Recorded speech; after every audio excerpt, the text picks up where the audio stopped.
আসসালামু আলাইকুম, welcome to Tasmik mom child one family. এগুলি মলা মাছ, একটু বড় সাইজের। আমি ভালো করে কুটে বেছে পরিষ্কার করে নিয়েছি। এখন হলুদ আর লবণ মেখে একটু ভেজে নেব। আমরা ব্রাহ্মণবাড়িয়ার মানুষ, সব মাছই ভেজে খাই, এমনকি কাসকি মাছও ভেজে খাই আমরা। তবে ভেজে খাওয়ার স্বাদ একটা অন্যরকম। আমি অল্প আঁচে মাছগুলি ভেজে নিচ্ছি, খুব একটা কড়া করে ভাজবো না। বিসমিল্লাহির রহমানির রহিম। আমি 4 টেবিল চামচ তেল দিয়ে দিয়েছি প্যানে।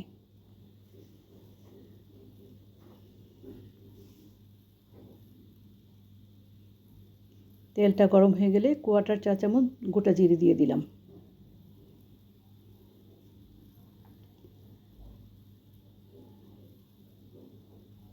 জিরা ভাজার সুন্দর একটা অ্যারোমা বের হয়ে গেলে আমি 1 কাপ কুচানো পেঁয়াজ দিয়ে দিলাম। পেঁয়াজটা আমি গোল্ডেন করে ভাজবো না। ভাজা হয়ে গিয়েছে। 1 চা চামচ আদা বাটা, 1 চা চামচ রসুন বাটা অ্যাড করে দিলাম এবং আদা রসুনের কাঁচা গন্ধটা চলে যাওয়া পর্যন্ত আমি ভেজে নেব।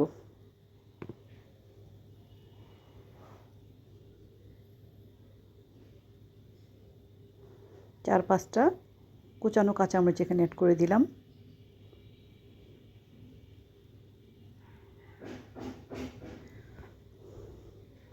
এক কাপ পানি অ্যাড করে দিলাম, যেহেতু আমি এখন গুঁড়া মশলাটা ইউজ করব, যেন পুড়ে না যায়।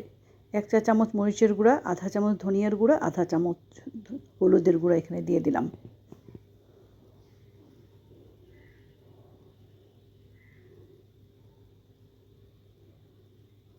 স্বাদ মতো লবণ দিয়ে ভালো করে অল্প আঁচে কষিয়ে নেব। মশলাটা আমার কষানো হয়ে গিয়েছে। আমি ভাজা মলা মাছটা দিয়ে দিলাম।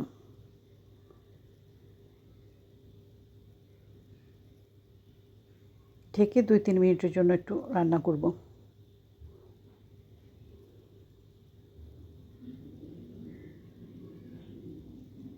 দুইটা কুচানো কাঁচামরিচ দিয়ে দিলাম এবং আমার বারান্দা বাগানের ধনিয়া পাতা দিয়ে দিলাম।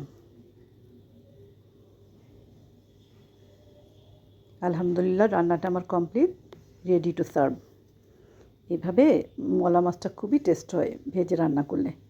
আর আমি পেঁপের একটা ভর্তা করি, যা আপনাদের সাথে শেয়ার করছি। রসুন, কাঁচামরিচ এবং পেঁপে একসাথে বয়েল করে নেই, তারপরে ভালো করে মেখে কিছু ফ্রেশ কাঁচামরিচ এবং ফ্রেশ পেঁয়াজও দিয়ে দিই। এটা আর আমি বয়েল করি না। তারপরে সরিষার তেল দিয়ে মজা করে একটা ভর্তা করি। ইন দ্য মিন টাইম আমি আমার লাঞ্চের ব্যবস্থা করে ফেলেছি। ভর্তাটা কমপ্লিট।